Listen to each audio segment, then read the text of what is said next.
My name's Gemma Stevenson. I am living in Cambridgeshire at the minute. I say at the minute, I do kind of travel around the world a lot. Sometimes I'm in Australia, sometimes I'm in New York. That's because I work as a sports reporter for Sky Sports and Give Me Sport Women. That's my day job. My other day job is being a para-athlete. So I am a gold medalist in para-cheer, which is inclusive cheerleading in the hip-hop division. And I also play wheelchair tennis. Yeah, so I have acquired dystonia. Basically, I was involved in a car accident 3 years ago, in April just gone. The guy in the car didn't see my bright yellow car for some strange reason. And he rear-ended me. And at first, like, the dystonia symptoms weren't kind of clear because I couldn't get up out of bed and I couldn't kind of see what was wrong. But then gradually, sort of about 3 or 4 weeks after the accident, they started appearing. It took me, though, about 18 months to get properly diagnosed. I obviously live in Cambridgeshire and I went down to a specialist in Addenbrooke's. And she found the dystonic spasms, and she also diagnosed me with something called functional neurological disorder as well. So I have dystonia and FND. And that kind of makes treatment quite difficult. So I actually am not receiving any treatment at the minute for my dystonia because of that FND diagnosis. So a lot of places, a lot of hospitals say, you know, if you just had dystonia, we would treat you fine, but I have this other complication that's arisen from the car accident as well. But I kind of, while I'm waiting for treatment and while I'm waiting to see what comes out of what happened at the car accident, I tend to do, I do a lot of floor-based Pilates. So once a week I go to floor-based Pilates. That's partly to help me with like the tense muscles that I have anyway, and to try and help relax them. Because if they get too tense when I'm playing tennis, I might as well not bother turn up because I cannot hit a ball because my muscles just won't move and they'll just go into what I call Wi-Fi breakdown. So the Wi-Fi is not going from my brain to my body, and tennis is not happening. So some of it, that's to do to kind of relax the muscles, but also I find going there once a week, I am in quite a high pressure job, whether that be as an athlete or as a sports presenter. It is a high pressure job and you're to deadlines or you're to training. And what it gives me is just like an hour a week to just relax and chill and think about absolutely nothing. So I don't have to think about, you know, I do a lot of tennis reporting is about what's happening on the tennis court, you know, whether Andy Murray's coming back, or I just get an hour to myself to just relax, and it makes such a huge difference. And whilst, yes, I would quite like some treatment, I think there's a misunderstanding around dystonia at the minute, which means people, especially with me, when it's combined with other conditions, that people are too scared to do anything, and you have to wait till you can get that specialist intervention, which unfortunately I haven't had yet. So I've been told once that specialist intervention arrives, it's amazing.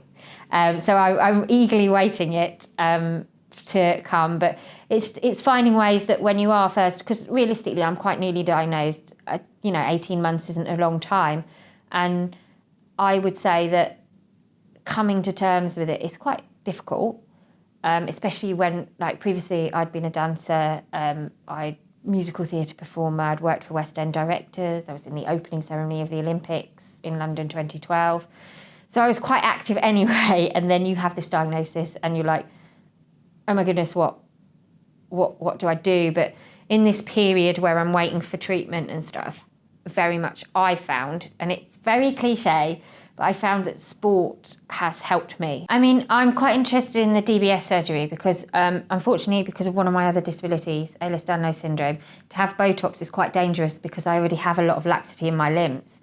So, and where my dystonia is, it's in my neck and head and it's in my upper limbs. I've already been told, you can't have that.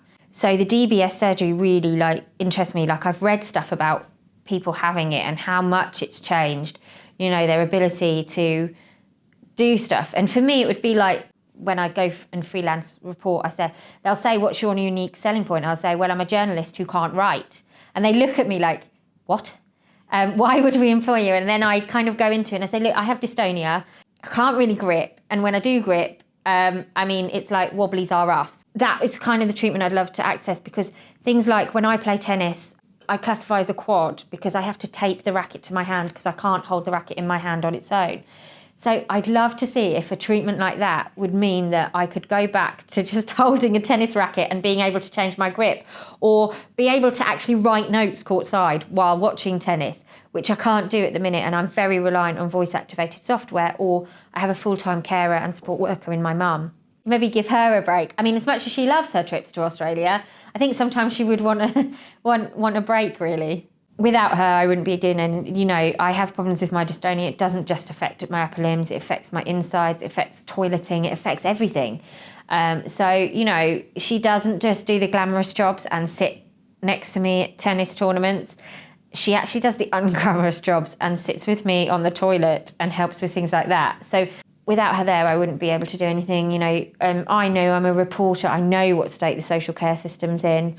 For me to do the job I do, to have to rely on that, maybe a 15-minute visit in the morning, a 15-minute visit at night, I'd never be able to do what I do without my mum and without my dad as well. Like, my dad is just keeping everything running day to day, ringing me if an appointment comes through and going, are you away for this? Do I need to ring up?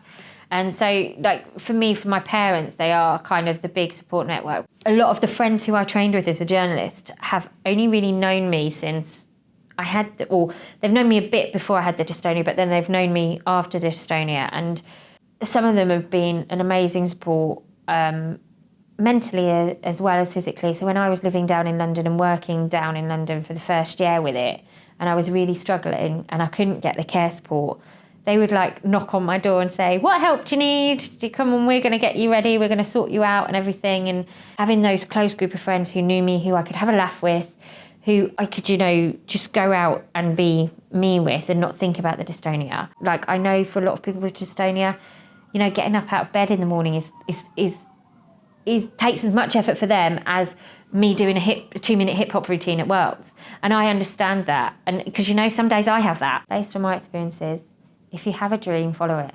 Don't let your dystonia stop you. It's hard. I can't say it's easy.